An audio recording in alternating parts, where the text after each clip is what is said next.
I did want to start by telling you a little bit about what the field of quantum information is about. So trying to figure out how much is enough time. So the field of quantum information obviously is about quantum mechanics. And in particular, it's about the idea of thinking of quantum states as a new form of information, and of processing those quantum states in ways that we traditionally process classical information. So, so in particular,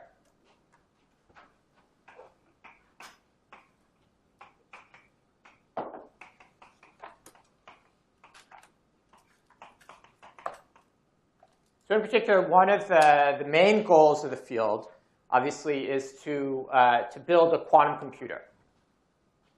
A quantum computer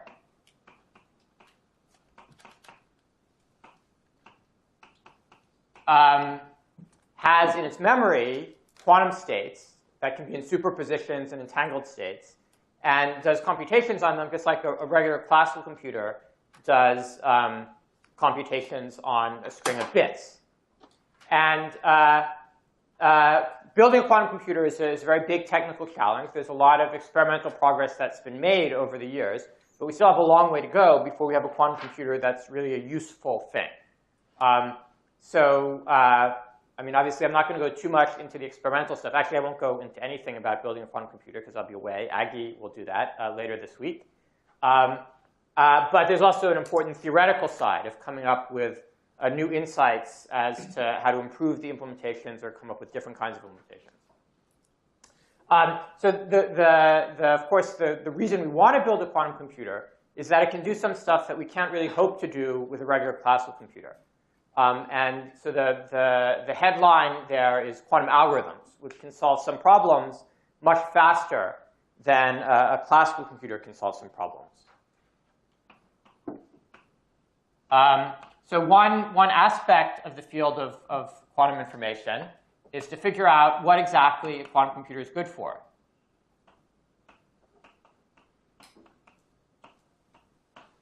So we know some algorithms, but probably there's more that we haven't discovered yet. So trying to understand what those algorithms are, and maybe trying to, for instance, find evidence that certain problems can't be improved with a quantum computer. That's a big topic of theoretical investigation. But it's not just about quantum algorithms. There's other kinds of quantum protocols that we can discuss as well, such as quantum cryptography, which is a method of transmitting quantum states in such a way to give extra secrets, to improve the secrecy of some classical message that you'd like to send. So that's an example of something that's, so quantum computer is something you do just in one place, right? You have the computer, you solve some problem. Whereas quantum cryptography is an example of a quantum communications protocol, where you have people at different places that are sending quantum states at least one direction between them. OK, so another aspect of the field of quantum information is maybe a more purely theoretical one, which is trying to understand the properties of quantum information and how it differs from classical information.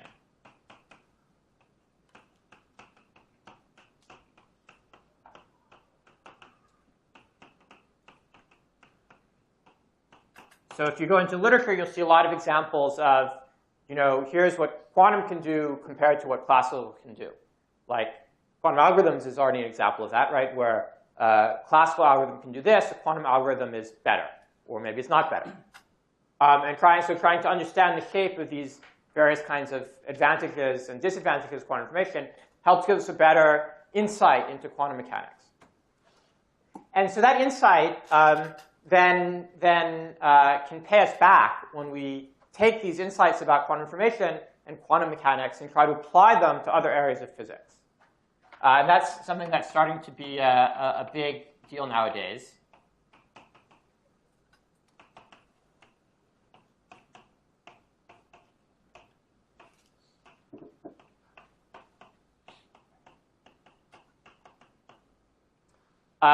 So for instance, there's a whole field of cold atoms.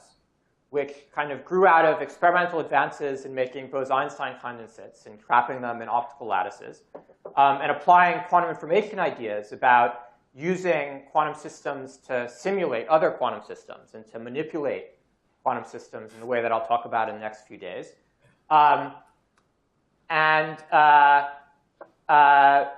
Combining that, again, with the need in condensed matter to get better simulations of different kinds of systems, they can write down models of different things, but then they want to know how they behave, right? And you can analyze those theoretically, computationally, but ultimately there's a big difficulty in doing it on classical computers. A quantum computer or quantum simulator would presumably do much better. So that's kind of one area that's really quite a large field now, is kind of born partially out of quantum information ideas. But quantum information is also finding its way into kind of more standard mainstream things. I mean, condensed matter has adopted a lot of quantum information ideas, for instance, the study of topological order. Quantum error correcting codes are very closely connected with topologically ordered systems, for instance. Even string theory has started absorbing some quantum information ideas in recent years, and people writing, entanglement, entropy, and holographic systems, studying black hole firewalls in terms of quantum information ideas. So it's not something that is kind of isolated. It's something that can affect almost all of physics, anything that has quantum in it, which is quite a lot. And in fact, it's not just confined to physics. I mean, because we're comparing quantum information with classical information, sometimes studying quantum information can give us extra insights into the way classical information behaves, or help us prove new things about classical information, and therefore can help us gain some insights into classical computer science. So that's kind of the overview of quantum information. I'm not really going to be touching too much in this course on this last topic. There's simply not time. I'll be concentrating on the core ideas of quantum information, which are, what is a quantum computer?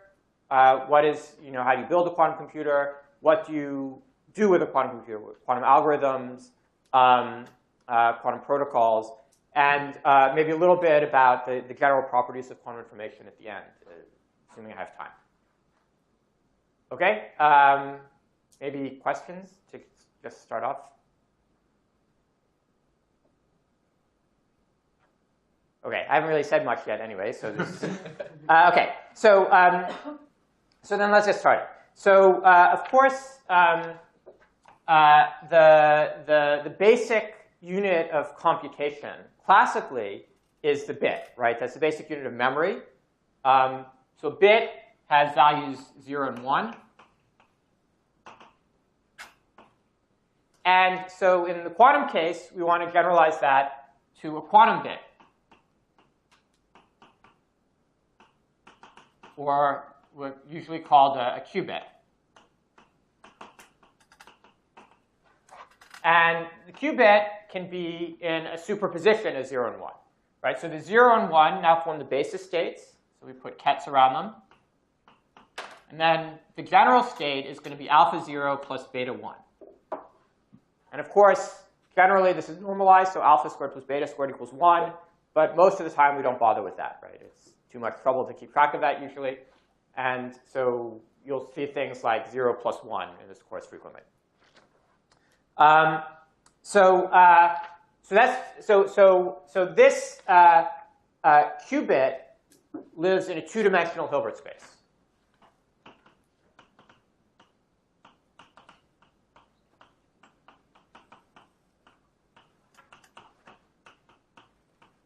So this is something that's kind of characteristic of quantum information, which is not quite so common in the rest of physics, which is dealing with finite dimensional Hilbert spaces a lot. Now, that's not essential. You can do a lot of these quantum information ideas in infinite dimensional Hilbert spaces. But this is kind of a nice simplifying assumption. And it corresponds very nicely with what happens in classical computers, where you have just a finite number of states. And here you have an infinite number of states, but it's only a finite dimensional system. It makes everything a little bit easier to deal with. Now, this, of course, is just what happens if you have a single bit or a single qubit. But to make any kind of interesting thing, we're going to have multiple bits and multiple qubits. So classically, multiple bits will be some sort of n-bit string. So for instance, 0, 1, 1, 0, 0, or, sorry, 0, 1, something like that. Again, in the quantum case,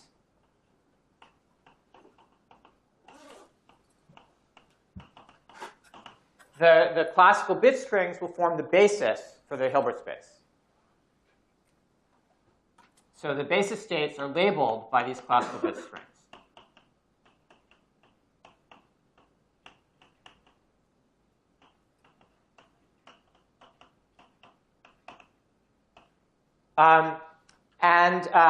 In general, we can have a superposition of different bit strings. That's what makes it quantum, right?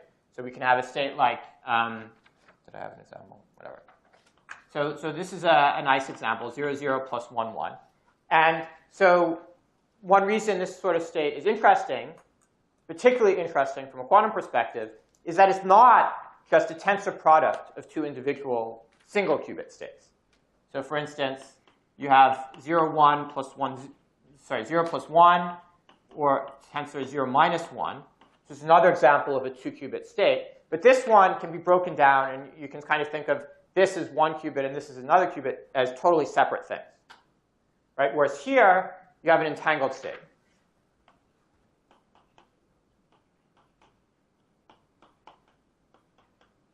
And a lot of the interesting aspects of quantum mechanics start to pop up when you have entangled states. So let's see. So putting this together, since we have the basis states labeled by bit strings, there's a total of 2 to the n possible bit strings. So n qubits have a 2 to the n dimensional Hilbert space.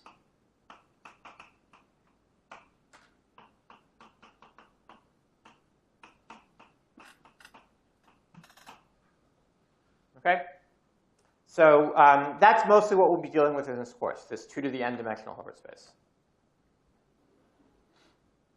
Okay, so the next important unit of computation is the idea of a gate. So it's not just enough to have a string of bits in your memory for a classical computer. You want to manipulate those bits. You want to change them. And so there's various models of computation that people have talked about.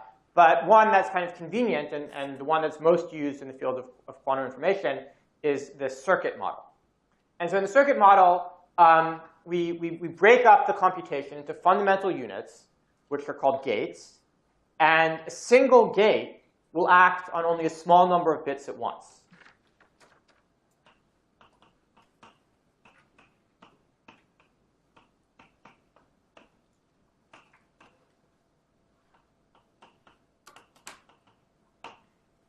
Like 2 or 3, something like that. And yeah. You can have gates acting on like the entire system. Yeah, in principle, you can have a gate acting on an entire system. But normally when we talk about gate, we're talking about a fundamental gate that's acting on only a few bits at once. It's not an intrinsic part of the definition, but it's kind of the usual connotation. And then in the quantum case, of course, So then we put these gates together into a bigger circuit, a sequence of gates. And that's our kind of more general computation. So circuit.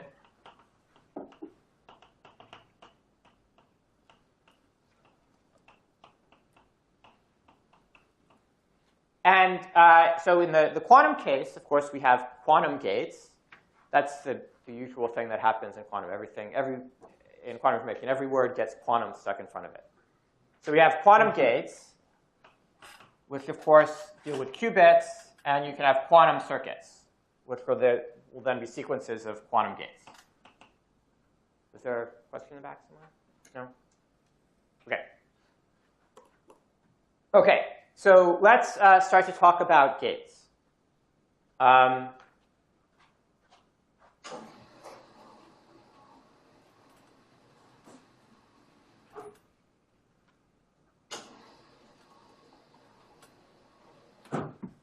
So the first thing that we should think about is actually classical gates. So one thing that's a bit different about quantum systems than classical systems, normally in quantum computation, the gates we talk about are in fact unitary operations. Okay? And the thing about unitary operations is that they have inverses. Well, that's one of the things about them.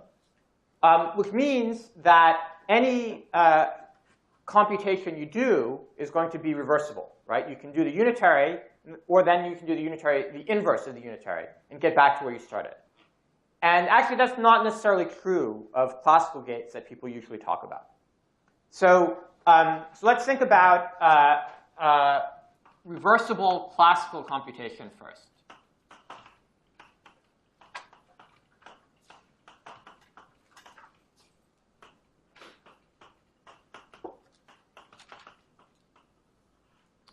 So classical computation, some gates that you would think about are kind of naturally reversible. So an example of that is the NOT gate. So we can write this truth table for the NOT gate. So the input and the output. So if the input is 0, the output is 1, right? So you can think of 0 and 1 as true and false, if you like. And if the input is 1, then the output is 0. So the NOT gate reverses the input. Okay? And clearly this is reversible, right? If you do it just twice, you get back to where you started. When we talk about classical circuits or quantum circuits, we frequently like to draw something called a circuit diagram. And let's see here. So let's go over here.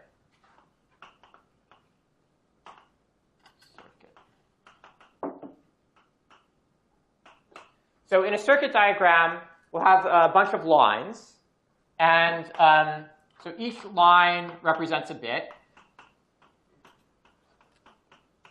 because I'm talking about classical computation. And time goes from left to right.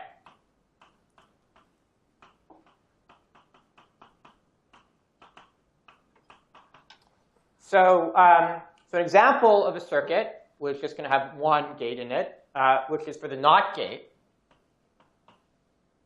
is this. Okay? So we have the input here on the left, A. Then we do this NOT gate, which is the circle, crossed circle. And then we get an output, which is not A. So, or A plus 1, mod 2. It's another way of doing it.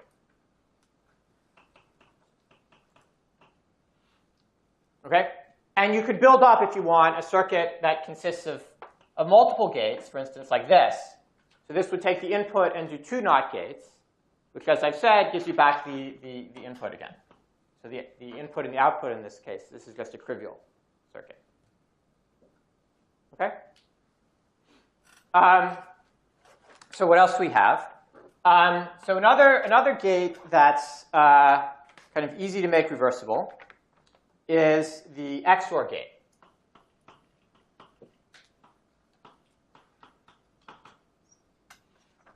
So here it's going to take 2 bits as input.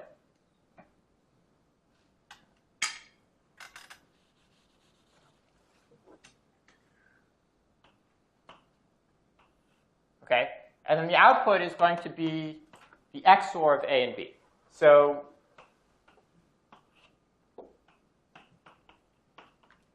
if we have 0, 0 as an input, the XOR of the exclusive OR is going to be 0.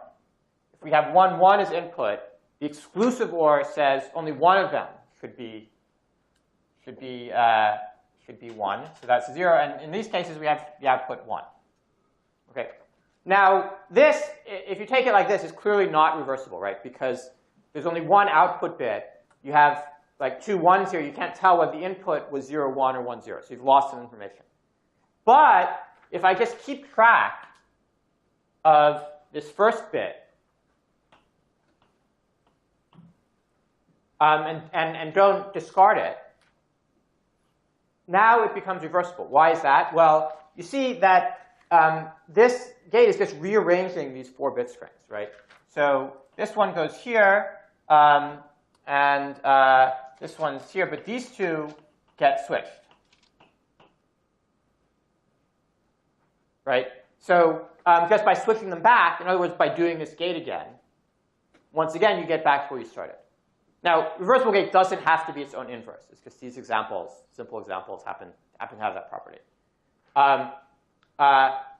But the main point is that there is an inverse, that you can get back to the original state. Okay? So this XOR is also, in the quantum case, frequently called the controlled NOT gate.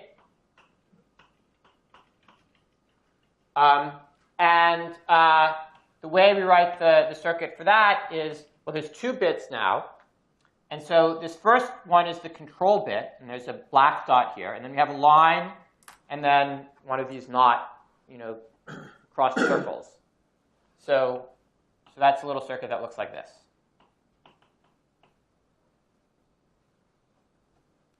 Okay? Is everything clear so far?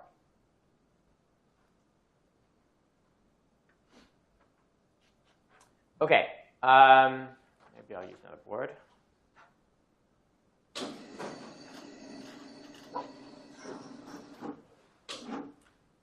Okay, so now let's try a classical gate that's not so easy to make reversible. So what is that? Well, that's the AND gate.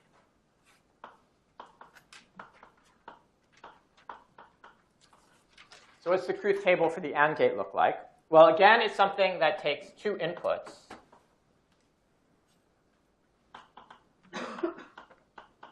And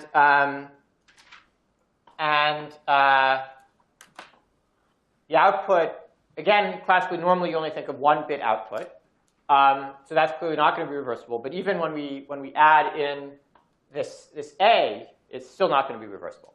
So what does this do? Well, consider the 4 possible inputs.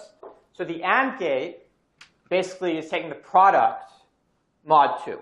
So if both input bits are 1, we'll get an output 1 here. And otherwise, we'll get an output 0. Okay. So again, clearly not reversible. But you'll notice, even if we write down A here, it's still not reversible. Because both 0, 0 and 0, 1 have the same output, 0, 0.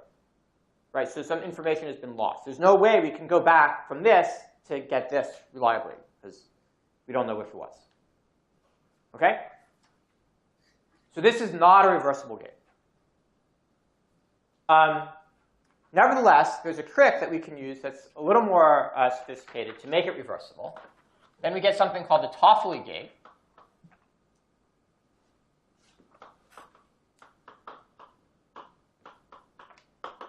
So the Toffoli gate, the trick there is not to just keep track of one of the inputs, but to keep both of the inputs as well as the output. So now it's going to be a 3-bit gate.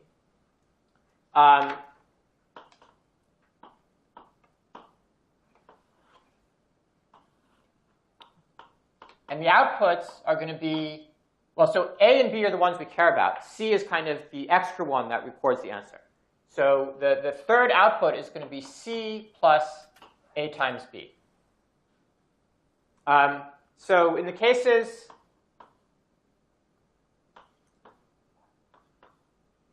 where C starts at 0, the output is just going to be the AND of A and B.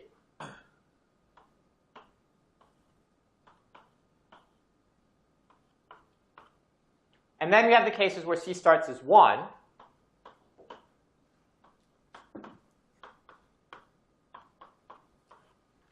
And then this is going to be the opposite, the NOT of A and B. So we have 0, 0, 1, 0, 1, 0, 1, 1, 1, 0. Okay? And now if you stare at this for a bit, you'll see that it's once again reversible. So again, actually, it's its own inverse. If you do this twice, we'll get back to where we started. Or you can just notice that these 8 things are all different. Right? So again, it's a rearrangement of the 8 inputs. Okay. I guess, again, we're switching kind of these two bottom ones.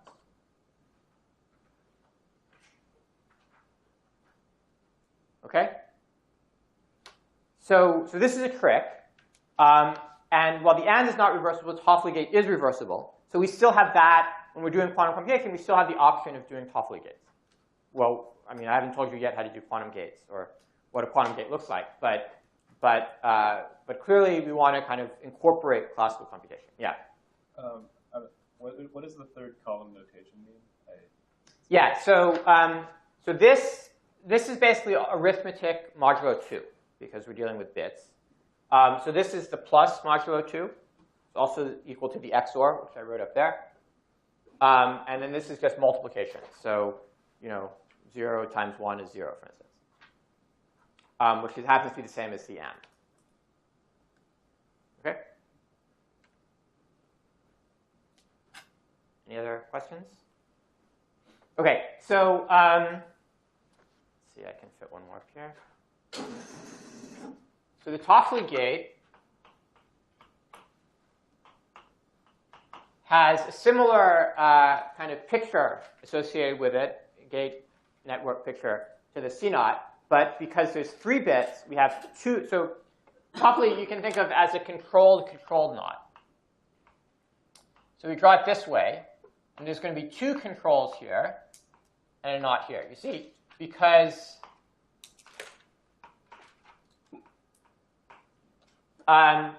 this third bit gets flipped if both of these things are 1. Whereas in this picture, the second bit gets flipped if the first one is 1. So that's the idea behind the controlled knot name and behind these pictures.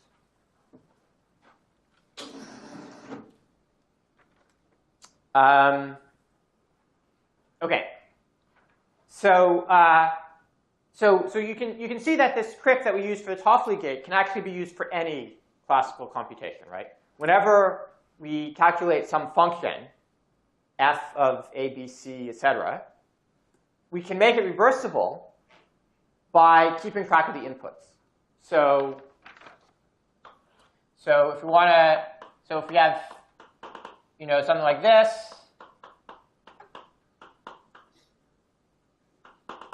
that's generally not reversible. But instead, if we keep track of the inputs like this,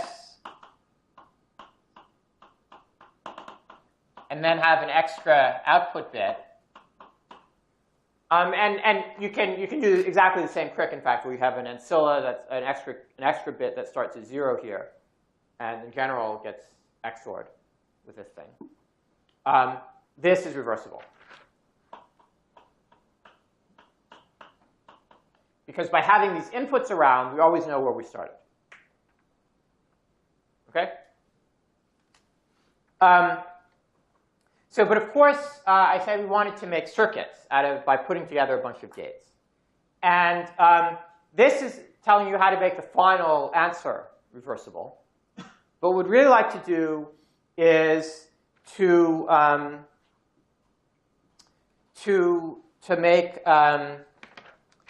make circuits reversible. And of course, if we build up a circuit out of a series of individual gates, which are themselves reversible, the circuit as a whole is reversible. That's not a problem. But you see there's a kind of a bad side effect of doing that. So let's take, as example, this thing. We want to calculate the AND of A, B, and C. Right? So this is, in this binary notation, it's the product, A, B, C. So how do we do this? Well, so we start out with 3 input bits. To calculate the AND of A and B, well, then we have to convert that into a Toffoli gate, right? So we're going to do this Toffoli gate here by adding another bit, which starts out as 0. OK? And so now this one is going to be A times B. And then we want to calculate the AND of that with C. So we should do another Toffoli gate onto another extra bit here. And this gives us A, B, C as the output. And then these are not changed. So we still have the inputs. So you see, this is reversible. We've kept track of the inputs. and we have the output here, but we also have this extra thing. So this is a scratch bit that we use kind of in the middle of the computation. But at the end of it, it has some leftover information about what we were doing. And as you'll see, that's going to be a problem when we start talking about quantum computation. But at the moment, even just for reversible classical computation, it's kind of untidy. Right? We're leaving this mess around of all of these intermediate bits that we're keeping track of. So there's a trick to get rid of these things called uncomputing. The way that works is, well, we needed this input at this point, or this output, I should say, at this point, right, so that we could calculate the Toffoli gate here. But after that, we don't need it. So let's erase it. We still know what A and B are, so we can erase it just by doing another Toffoli gate here. Right, so what does the Toffoli gate do? It takes this thing, which is currently AB, and adds onto it A times B. So AB plus AB modulo 2 is 0. So the output here is now 0. We've cleaned up. OK?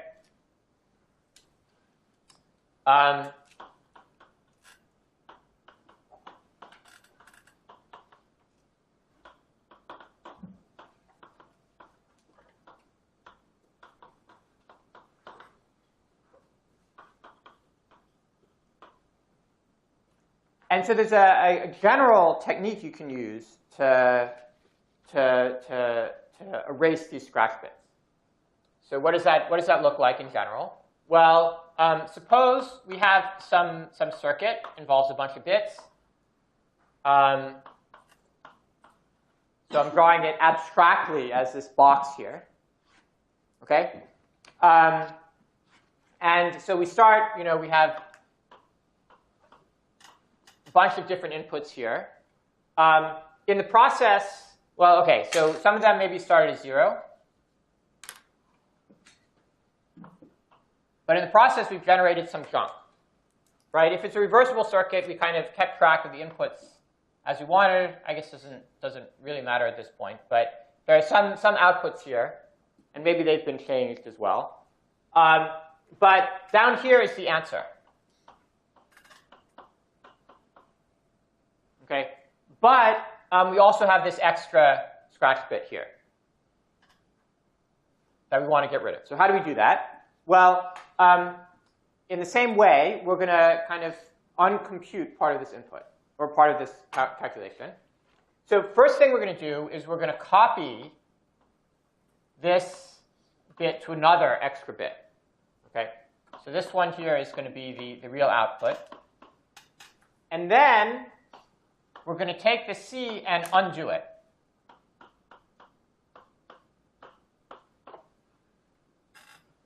OK? So because for classical computation, this controlled knot doesn't change what happens here, right? The value of this bit doesn't change any of these other bits either, certainly. What comes out here is going to be the same as what went in at the beginning. C and C inverse will cancel. But in between, we had time to copy the bit and get the answer, right? So this is a case where we've cleared all of the scratch bits. And this works for any circuit, any reversible circuit, right? It has to be possible to make this C inverse.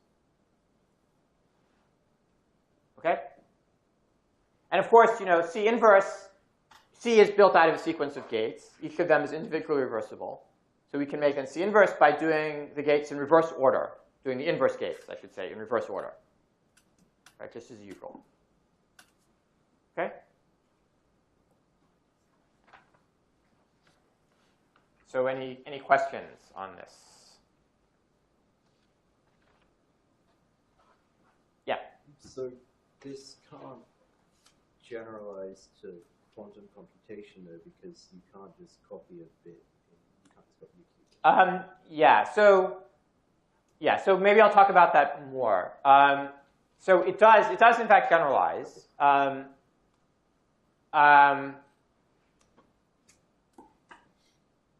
But for the moment, well, Yeah, for the moment, I'm just talking about classical computation. Yeah. And this will be a trick that we use for the classical parts of the computation. You're not necessarily going to do this for the general quantum computation. But yeah, let me get back to that sometime. Yeah. Okay? Okay, so in that case, let's move on, in fact, to quantum computation. And so the first thing I want to do is discuss kind of what the basic quantum gates are going to be.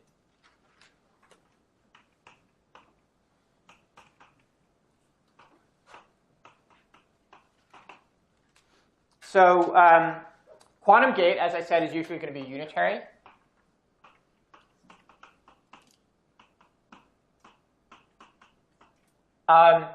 And of course, to start off with, we're going to want quantum gates that correspond to the classical gates, so that a quantum computer is capable of doing the same things a classical computer is doing. We want it to be able to do more than a classical computer, but it should at least be able to do the same. And so how do we do that? Well, what we can do is we can take all of these classical gates that I've talked about, the reversible ones,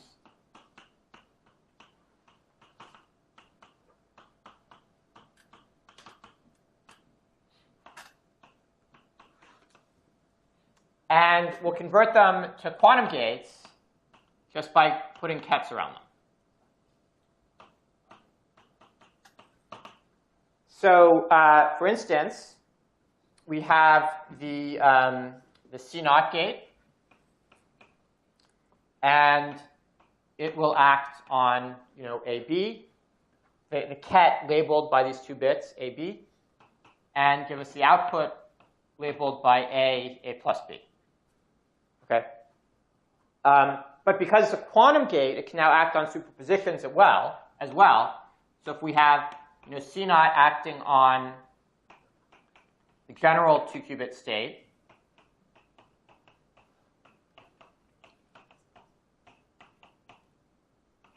well, the behavior on this, I mean, this only tells us what it does on the basis states. But then for the general input state, we can extend the action by linearity, right? Anything that happens in quantum mechanics should be linear. So that means that the C0 acting on the superposition is going to be alpha times the C0 on here, which is 0, 0, plus beta C0 on this, 0, 1, plus gamma C0 on this is 1, 1, and delta C0 on that is 1, 0. Okay? You see how that works? And similarly, we can do the Toffoli gate. So that'll take 3 inputs, or a 3-qubit system. And on the basis states, it takes ABC to AB, C plus AB. Okay. Now, it's sometimes convenient, of course, to write down matrices for these. So, for instance, the C0, well, it's acting on a 2-dimensional Hilbert space, sorry, a 2-qubit Hilbert space, which is a 4-dimensional Hilbert space. So it's going to be a 4x4 matrix. What does that 4x4 matrix look like? Well, it takes 0, 0 to 0, 0, 0, 1 to 0, 1, and it switches 1, 0, and 1, 1. So it looks like this, 1, 1, and then kind of the bit flip down in the corner here. Okay? And similarly, you can write down a matrix for the Toffoli gate. It's an 8x8 matrix, so I'll save myself some time not writing it down. But it looks similar, right? You have 1s down until the corner where you have the kind of the 1, 1 thing here, where you have this x bit flip. Okay. So good. So that gives us a bunch of quantum gates to start with. But these are just classical gates. And if we just make up a circuit that only consists of C0 gate and Toffoli gate and other classical gates like that, then we aren't really doing anything very quantum, right? We're just, if we start with the basis state, we'll always have the basis state. And so we could just forget about the kets and think of it as classical computation. So in order to really build a quantum computation, we want to have some gates that do interesting things to superpositions. So for instance, we can have the Hadamard gate.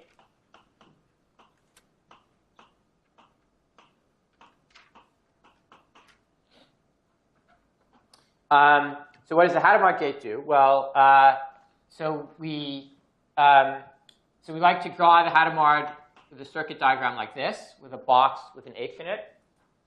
And it has the matrix 1 over root 2, 1, 1, 1 minus 1. So that means it takes 0 to 0 plus 1, again, ignoring normalization, and 1 to 0 minus 1. Okay? So it's probably not immediately clear, but if you do a little bit of a calculation, you'll see that the Hadamard squares to the identity. So it is, in fact, a unitary. It's H is equal to H dagger is the inverse. Okay? So this is a gate that creates superpositions. And because it squares to 1, if you start with a superposition 0 plus 1, you'll kind of destroy the superposition. That gives you the option of having interference, possibility of having interference. OK, so we also want to do stuff that manipulates those phases. So for instance, we can have a phase rotation gate, which we can draw, again, with a box.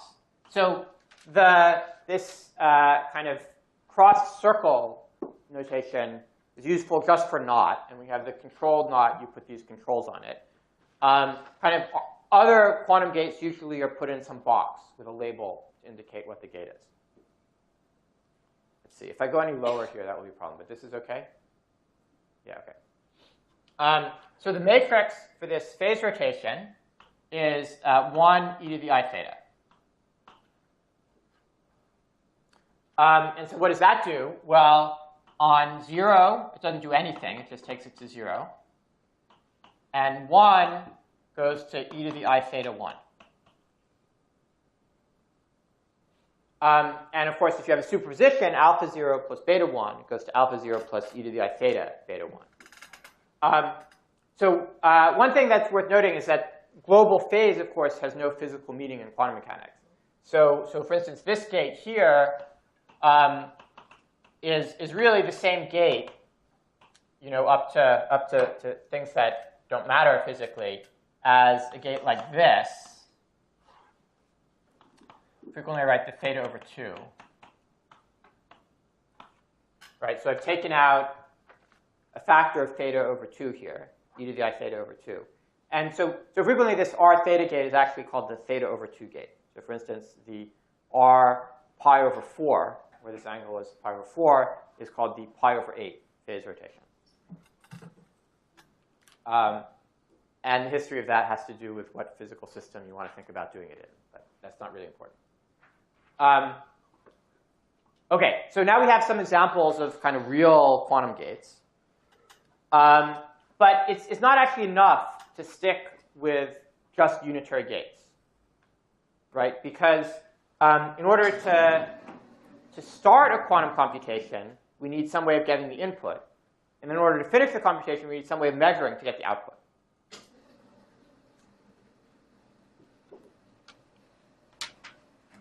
So we're also going to have some non-unitary circuit elements.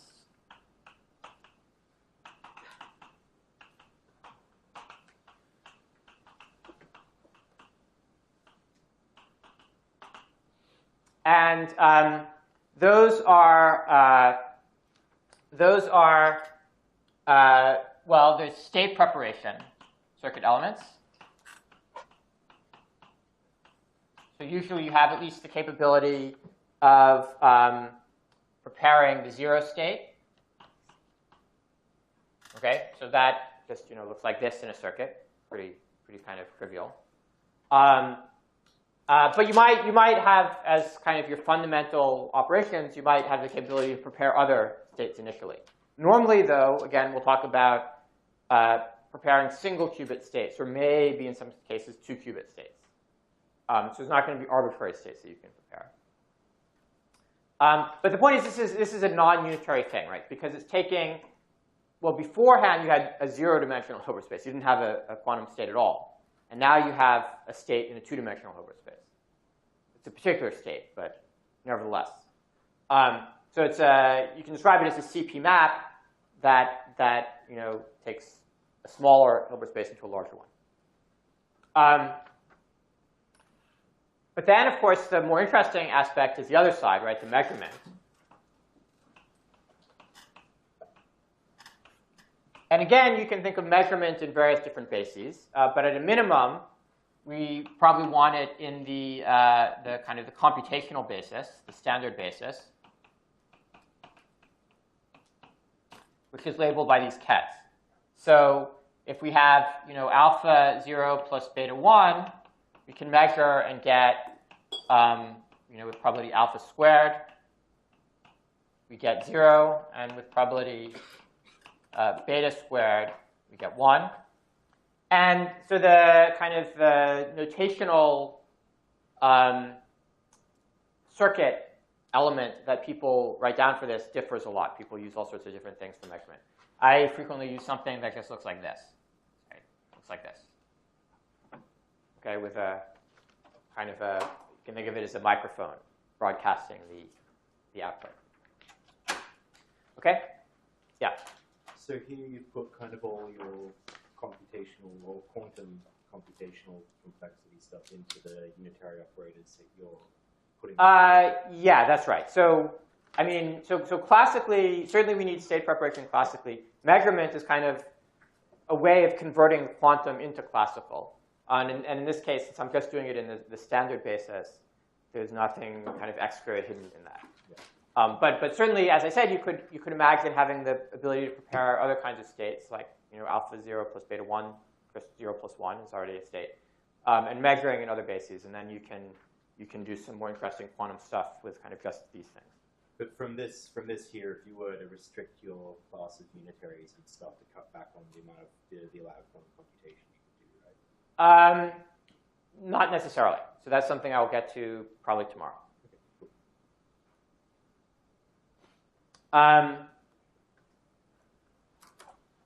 Okay, so once we have these various different kinds of quantum gates and other kinds of quantum circuit elements, we can put them together to make interesting quantum operations and interesting quantum states. So, so for instance, there's that entangled state that I wrote down somewhere at the beginning, 0, 0 plus 1, 1. How do we make that using a quantum circuit? Well, it's going to be 2-qubit states. So we start out with preparing 2 individual qubits. And then what we're going to do is we're going to do a Hadamard here. So this state is now 0 plus 1. And then we do a controlled knot, like this. And then this output state is 0, 0 plus 1, 1. Okay? Why don't we go through so you can see how it works? So at this point, we have 0, 0. At this point, we have 0 plus 1 tensor 0, because we've only done a gate on the first qubit. And then at this point, at the end, what do we have? Well, what does the C naught do here? We can write this 0, 0, 0, 1 tensor, sorry, 0 plus 1 tensor 0 as 0, 0 plus 1, 0. And then, well, I don't really need to write it again since I already wrote it. But then what does the C naught do? Well, this control is a 0, so this does nothing. This control is a 1, so this gets flipped. And that's how we end up with this thing here. You see? OK. And in the tutorial, you'll get a chance to kind of play with some quantum circuit diagrams and see how this works in general. OK. So now maybe for the last topic, let me get back to this question of uncomputing and how it applies to quantum circuits. So it turns out, I mean, in the classical case, it's kind of just a convenience to get rid of these extra bits. But in the quantum case, it's really, really important to get rid of those scratch bits because they can decohere the state. You'll actually get different results if you do a quantum computation and you do the kind of the classical subroutines with or without erasing the bits. So let me show you an example of that. So let's imagine that we start with a superposition like this, 0, 0, 0 plus 1, 1, 0. And then let me apply the two different versions of this circuit, with or without this extra Toffoli gate. Okay? So what are we going to do? Well, we're going to have two extra scratch bits here that we're going to use, right? And so if we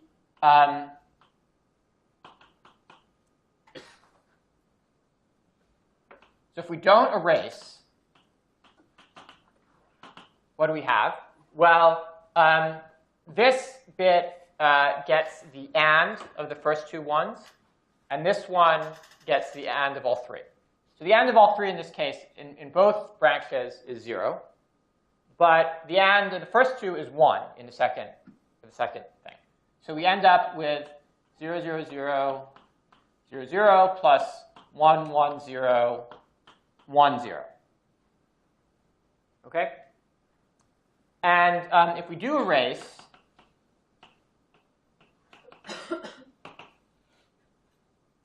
then what do we have? We have,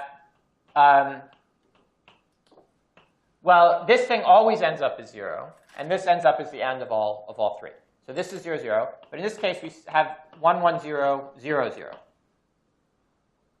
Okay? Now, it may not be immediately, I mean, these are clearly different states, but it may not be obvious to you that that matters. But it does matter. And the way you can see that is by looking at what happens if we trace out the fourth qubit. So what that means is we're discarding this fourth qubit because we're not going to use it again. It's just a scratch bit. It's junk. We don't care about it. So we're getting rid of it. And so let's look at what state we have left over for the other 4 qubits, the ones that we do care about. So maybe let's do this one first because it's easier. Well, what do we get? Well, in both cases, it's 0 here. So we get a pure state. 0, 0, 0, tensor 0, plus 1, 1, 0, tensor 0. Okay. But in this case, we don't get a pure state because the fourth bit is distinguishing between these two things. So if we trace it out, well, we'll get a density matrix. And we'll get a density matrix that is an incoherent mixture of this thing and this thing. So we have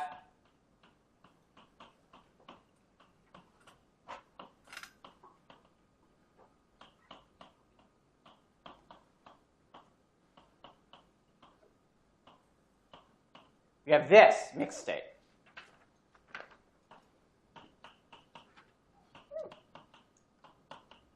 Okay? And so that's going to really matter a lot because pure states, a superposition like this, then later on you can do some sort of interference between these two branches. This mixed state, you cannot do that interference. Okay? So, you know, if you try to run a quantum computation and you haven't erased these scratch bits, then you'll get these mixed states, you'll get decoherence, you won't get the right answer in the end. Whereas in the case where you did erase, you will get the right answer. Okay? So that's why it's really important to do this. And maybe this then is a good point to get back to that question.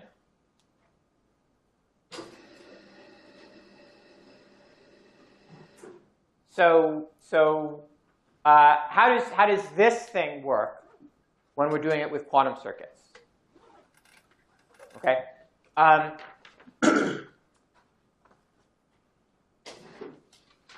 So imagine we have something like this. We have some ancilla qubits, but now they're qubits, I guess. So they're all kets here. And we do some quantum circuit like this.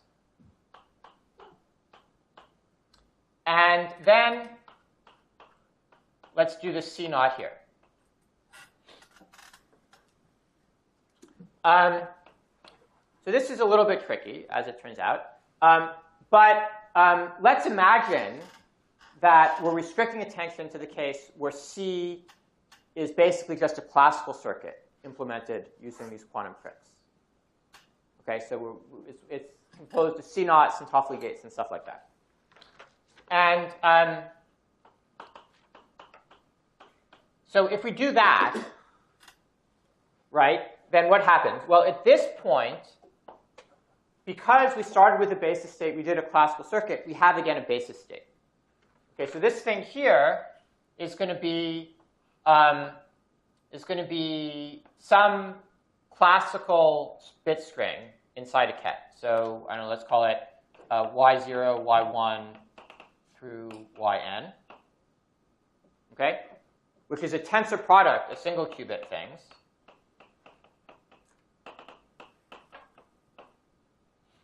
And then when we do the C0, what does the C0 do? At this point in the computation, well, we have y0, y1 through yn, and then we added this extra 0 bit. And the C0, this is a bit, so this will become yn as well. Okay? And so then what does the C inverse do? Well, the C inverse, remember, is the inverse of this classical circuit. So what it's going to do is going to take this bit string and send it back to ABC000. So then here we have yn. And so, in fact, we do, in fact, get back all of this stuff erased. And it seems to work. Okay?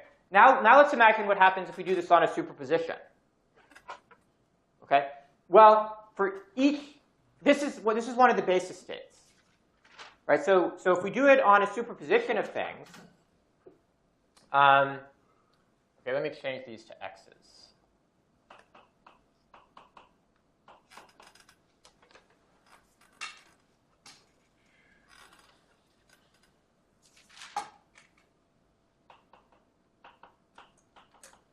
So if we do this on instead a superposition of x inputs, okay. Well, for each basis state, we get out this thing here, right? So instead of the basis state, we're going to get out a superposition again by linearity. Get a sum over x of x, zeros, and then this yn, which is really a function of x. Okay?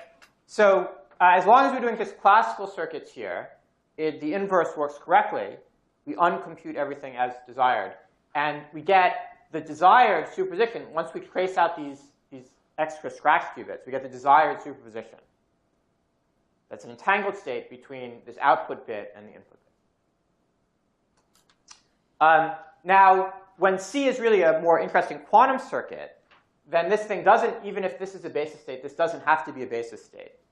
And then this doesn't necessarily invert correctly. So there's some kind of more sophisticated tricks that let you deal with situations like that. But in the quantum case, you don't normally have the scratch bits at all, because something like the Hadamard doesn't have any scratch bits associated with it, or the phase gate doesn't have scratch bits associated with it.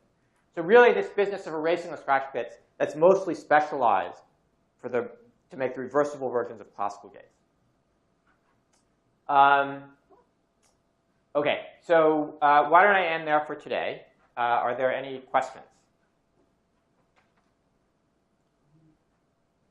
Yeah.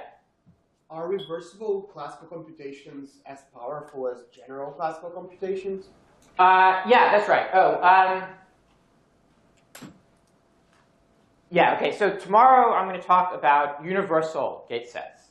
And you'll see that the gates that I told you already are enough for a universal classical gate set. But the main thing, the main observation is that just to see that reversible and non-reversible are equally powerful is to look at this line here, right? So the kind of general classical computation takes some input bits and gives you an output, right? Some function. And so there is a reversible operation that does the same thing, basically, by doing this, right? It takes the input bits and then it adds on an extra bit that's the output. Okay, this is reversible because, well, you still have all the inputs here, so you can easily go back to the start. Now, what's not nearly as obvious is how to make this operation by putting it together from these individual gates. But it's, of course, not obvious how to make this by putting it together from individual gates either. So that's something I'll talk at least a little bit about tomorrow. Okay? Other questions? Okay. So then see you tomorrow.